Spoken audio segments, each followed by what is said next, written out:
Session 7, Releasing Your Brakes. When I began studying negative emotions many years ago, the most critical point I discovered was that you cannot make any progress toward health, happiness, love, and fulfillment of your potential as long as you insist on keeping your negative emotions intact. Now, the only good thing about negative emotions, if there is any good thing at all, is that negative emotions are not permanent. Even according to Sigmund Freud, there is no permanent place for negative emotions in the subconscious. In other words, they are unwanted visitors. They are negative habits or negative response patterns that can be eliminated. And the starting point of eliminating them is understanding where they came from.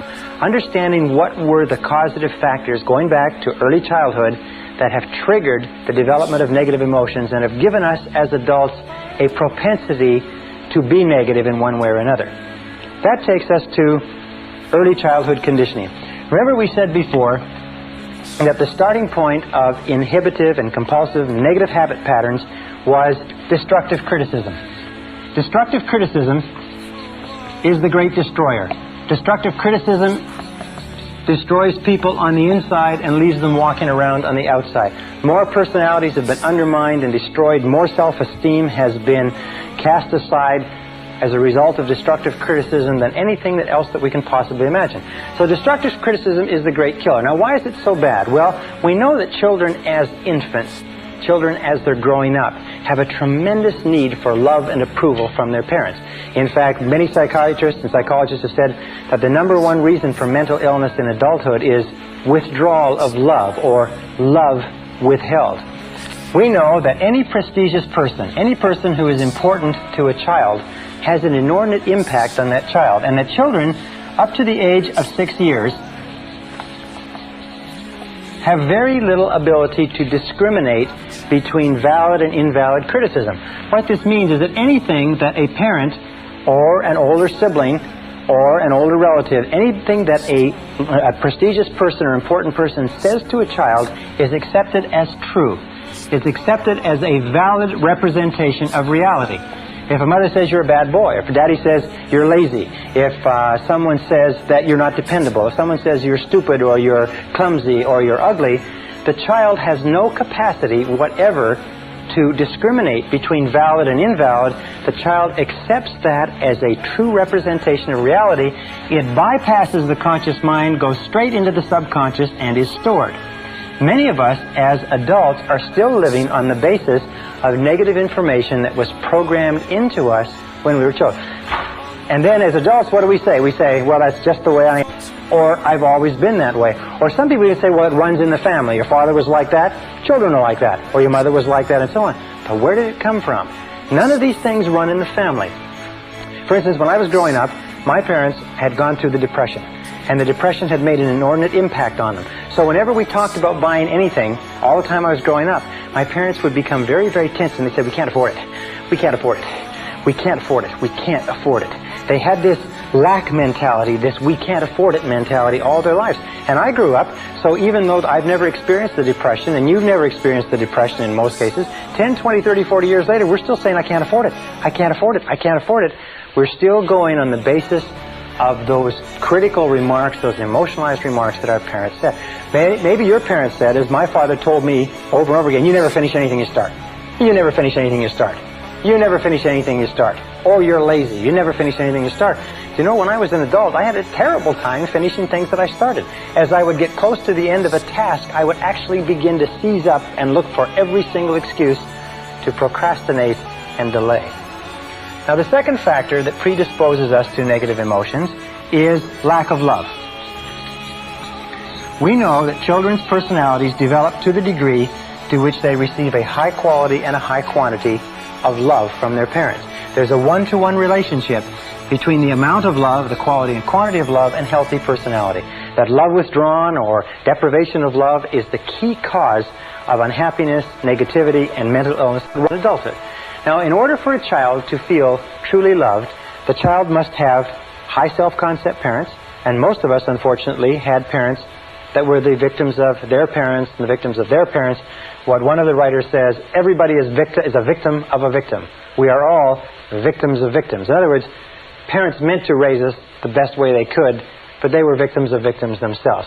Now, in order for a child to feel fully loved, three conditions have to exist. Number one condition is that parents must love themselves. Parents must love themselves. Remember, you can never give any more love to others than you have for yourself.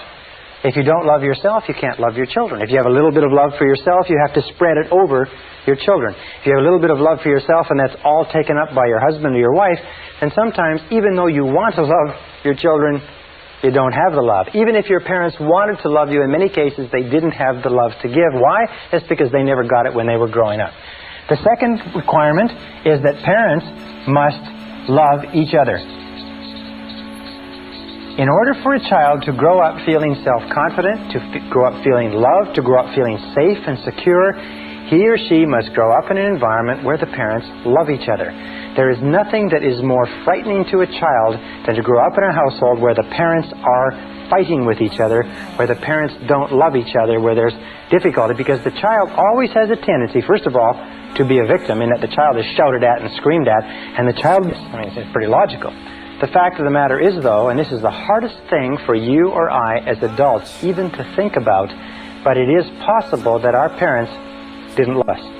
Not that they didn't intend to. I mean, they meant to love us, and they wanted to love us, and they had us intending to love us, and so on, but simply because they had conflicts with each other, and they had unresolved problems with their parents, and they had the war and the depression, and they had their careers, and they had other responsibilities, they just never got around to it. See, that was the difficulty. They meant to, but they never got around to it. The only way that you can really love a child is by spending a high quantity and high quality of time with the child. High quantity, high quality with the child. 10 minutes a day doesn't do it. Children consider themselves valuable to the degree to which the most important people in their lives spend time with them. If the most important people in their lives, their parents, only spend a little time with them, the children conclude that the reason for that is because they are defective.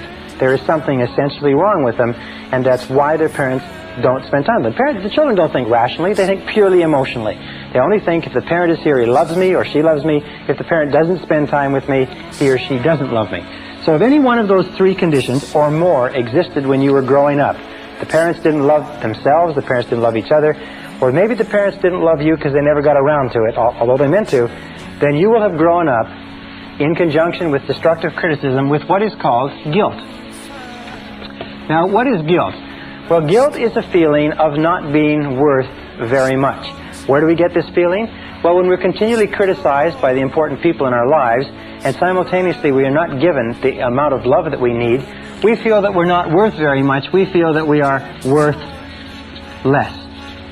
And a feeling of guilt leads to a feeling of worthlessness. Worthlessness. And guilt, the feeling of worthlessness, is the underlying fundamental problem of the 20th century. It is the main source of mental illness. It is the main source of problems in relationships. It's the main source of psychosomatic illness. It is the main source of most of the problems that beset our society, is this deep down feeling of guilt and worthlessness, which is expressed or unexpressed in the thought or the attitude, I'm not good enough. I'm not good enough. I'm not good enough. You know, we talked about self-esteem and how important it was. Self-esteem means I like myself. I like myself. I like myself. I like myself. People who've been raised with destructive criticism and lack of life not only don't like themselves, they don't feel that they're good enough for anybody or anything, and in many cases they are plagued by self-hatred. They hate themselves. Self-hatred or self-condemnation. And you'll see this will come out in their conversation, and it will come out in their relationships with other people. People who hate themselves, even though they want to have good relationships with other people, are simply not capable of it. People who don't feel that they're good enough for anything will always bring it to the surface. It will always be a problem. Now, what is the main way? You can get their money, you can get their time, you can get their commitment, you can demand their resources, and so on. And many organizations use punishment, use guilt as a tool for doing it. Many of the charities that advertise on television, especially charities for very needy causes involving children or disabled people, use the feeling of guilt. You're doing so well, you should feel guilty for these people who are suffering. Therefore, send us some money, and that will take care of your guilt for a little while, until we get you on our mailing list, and so on. So guilt is a standard. Why is it that guilt is so commonly used? Well, first of all, because almost all of us have it to a greater or lesser degree. And number two, it's easy. Guilt is the easiest. Why do our parents use guilt on us? Why do our mothers use guilt on us? Because a mother can control us with guilt across a crowded room. She can control us over 1,000 miles of telephone line. Parents can use guilt on their children because their parents use guilt on them, when their parents use guilt on them, because it's the easiest. There's no physical effort. You can do it with a look, a glance, and a word. And people always do the easiest thing, as you know. So be alert to it. Now, if you've been brought up in an environment where you've been made to feel guilty, and almost all of us have, you must understand that guilt is like a cesspool of negative emotional bacteria that sits at the core or the root of your psyche or your subconscious, and it springs forth all other negative emotions: anger, hatred, envy, resentment, frustration, and doubt and fear, and so on and so forth. It controls, it creates them all. And the way to really get rid of that core is to excise it and cut it out completely. So that's what we're going to do in the rest of this session. First of all, how can you tell if you've been brought up with feelings of guilt? All right, we'll call this the adult manifestations of guilt. Adult manifestations of guilt. You can tell, and you can just test yourself, how many of these do you have? Number one, adult manifestation of guilt, is you have feelings of inferiority. Feelings of inferiority, feelings of inadequacy, and feelings of undeservingness. In other words, you don't feel that you deserve good things to happen to you. If a person has been brought up with destructive criticism, made to feel guilty, then when they do succeed, even with tremendous effort later on in life, they have a terrible tendency to feel that they don't deserve it. This is called, by the way, fear of success. Fear of success is just another way of saying that a person who has been conditioned to believe themselves to be unworthy or not good enough feels very uncomfortable when they experience success. They feel very tense and uneasy. As a matter of fact, if they feel too much tension, they'll start snorting coke, drinking too much alcohol, they'll engage in self-destructive behaviors, they'll have a tremendous, overwhelming feeling of anxiety, like somebody's going to find them out. There's a book on the bookstands that says, if I'm doing so well, how come I feel like an imposter? They have what is called the imposter syndrome. Have you ever been successful at something and people come up to you and say, boy, you did a great job at that, or that's wonderful, even if you had worked hard at it, and you felt like they were going to find you out? You felt like, you know, they would find out that you weren't really that good, that it was just a fluke, it was just an accident. And of course, that's what people say. They say it was just a fluke. It was just an accident. You know, I don't know how it happened. I'll blow it next time. They do everything possible to get away from this feeling of inferiority and undeservingness. So be alert to that. Now, the second adult manifestation of guilt is destructive self-criticism. There is a line from one of the poets that says, those to whom evil is done do evil in return. Children at a very early age, sometimes at the age of 2 or 3, begin to run themselves down, tear themselves down, even to hit themselves and physically punish themselves if they're criticized enough. They're always saying the equivalent of, I'm not good enough, or I'm not very good, and they punish themselves. So destructive self-criticism is a real symptom of an underlying feeling of guilt and inadequacy. Number 3 is easily manipulated by guilt. People can pull your guilt strings. Very simple. As a matter of fact, we find that there are 2 types of people in the world. There's guilt throwers and there's guilt catchers. And these people are invariably attracted to each other. And of course, the guilt thrower is the person who identified with a parent who threw the guilt. The guilt catcher is the person who identified with a parent who caught the guilt. But the guilt throwers and the guilt catchers then get together. They balance nicely. They settle down. They raise new generations of little guilt throwers and guilt catchers. But you can tell that you're easily manipulated by guilt because you've been conditioned to be responded to. Your boss can pull your guilt string. A person on a bus can pull your guilt string. The airline flight attendant can pull your guilt string. Be very alert to this. The third manifestation, or the fourth manifestation of guilt, is that you use it. You use guilt and blame generously. Why? Well, it's been worked on you, you work it on them. I mean, if exchange is a fair deal. You use guilt and blame generously. It becomes the basis of your... You fertilize it. Victim language is language like, I can't. Whenever you say, I can't, I can't. I can't. You're sending a message to the subconscious mind. The subconscious mind picks up that you are helpless, that you're not in control, that you're a victim. And so when you actually come to want to do something, the subconscious mind just feeds back your own command and says, you can't. You can't. The second thing is you say, I have to. I have to. Again, I have no control. I'm not in charge. But here's two other expressions of victim language that you've got to be careful of. And it's this one. I'll try. I'll try. Whatever it is, I'll try. What does the words I'll try mean? Well, let me tell you what they mean. They mean I'm going to fail, and I'm telling you in advance so that you can't come back on me. In other words, you say, well, I'll try to be there on time. But what you're saying is I'll probably be late, and there's no point. You can't come back on me because I said I'd try. Whenever a person says I'll try, they are excusing failure in advance. If you went to the doctor and the doctor did an examination and checked you all over and looked at you and came back and said, well, geez, you're in terrible condition. We're going to have to do triple bypass surgery and get you over to the hospital right now. I'm surprised you even made it in. And you say, well, geez, doctor, I sure hope you'll do a good job. And he says, I'll try. And he says, I'll try. He said, wait a second. Maybe I got to get a second opinion. You go to a lawyer. You're charged with something. You go to a lawyer and you present your case to the lawyer and say, look, will you defend me? He says, I'll try. What is he saying? He's saying, look, I've looked at the case, and from what I see, there's not much hope, but I'll take it on anyway. I'll try. And they're the ones that try to get you to pay in advance, too. Another set of words that you mustn't use. By the way, with regard to I'll try, what you do is you say, I'll do it or I won't do it. Not I'll try. If ever, in our business, we run a very, very active business. Whenever we call somebody up and we ask them, can we get this or that? And they say, well, I'll try to have it to you by Friday, or I'll try to get it done on time. We instantly know that they're telling us that they want off the hook, they're not going to do it. And so we never let anybody get away with I'll try. We say it has to be done or not, and we want a guarantee. And if necessary, we'll go and pick it up. But whenever they say I'll try, what they're doing is they're sloughing you off. So be alert to that. And the other words are I wish. A wish, as they say, is a desire or a goal with no energy behind it. I wish. What does I wish mean? I wish means that I would like to have something, but I know I never can. When you say, I wish I could lose weight, what does it mean? The unspoken words are, but I know I can't. Why can't you? Because of the excuses that you have and the metabolism that you have and the problems and so on. There's always reasons because you have to go out and so on. I wish I could quit smoking. I wish I could get fit. I wish, I wish, I wish. Whenever you use the words I wish, you signal to the subconscious that this is something that you do not believe it's possible for you to achieve or acquire.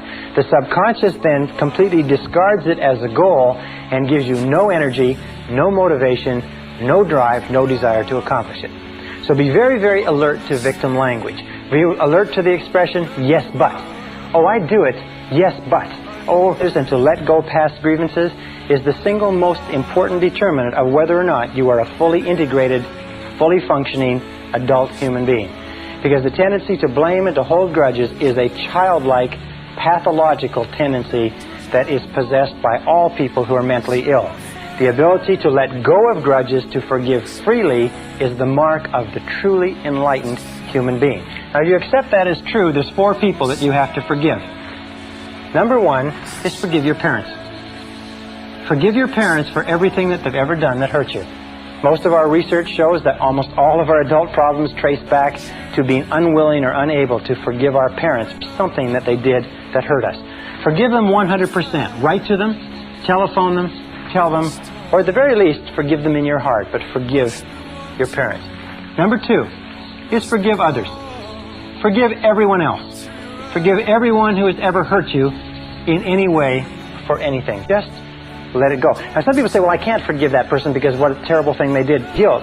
The key to being a totally, fully functioning person is to forgive others. Forgive people that you've been in relationships with. Forgive previous employers.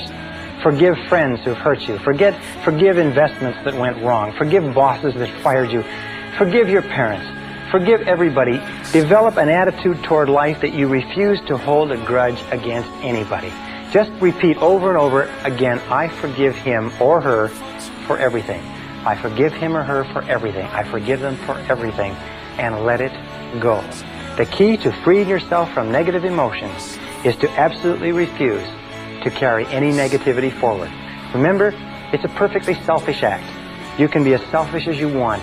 The act of forgiveness frees you and liberates the other person and guarantees that you will move rapidly toward the fulfillment of your potential.